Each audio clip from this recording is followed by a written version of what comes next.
It's been 24 years. It's been 30 years. It's been almost 15 years. It's been 30 years since Harvey Weinstein sexually assaulted me. My name is Jodi Kantor. My name is Megan Toohey. I'm an investigative reporter for the New York Times.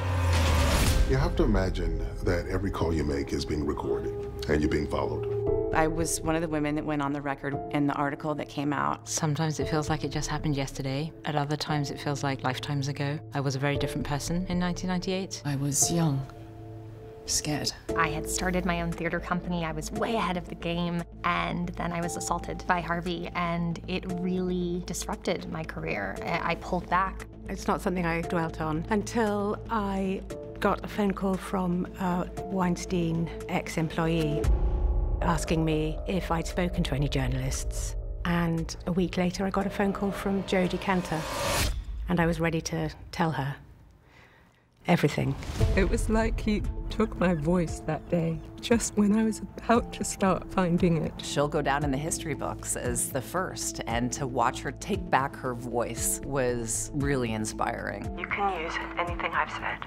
I'll go on the record. He did this to all these women, and I felt sad for myself that that young girl had taken the blame for it. It was only after I spoke out that I realized that every story is important. When I read that New York Times piece, I had this sinking feeling in my stomach knowing that this horrible thing had happened to so many other people, but I also felt a sense of hope that there were others out there like me. We're all here, Harvey.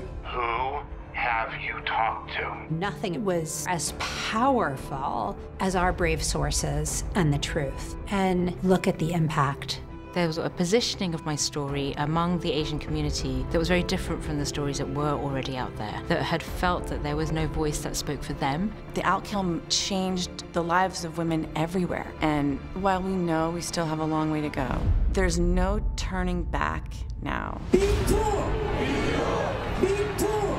In terms of this story, things have only just begun. Only when this information is public and people can react to it, they can be in dialogue with it, our ending is everybody else's beginning. And we had spent so much time trying to unearth these hidden stories of abuse and harassment, and then to see the dam break and to see all these other stories bursting into public view, it was so satisfying. Finally, the truth was out.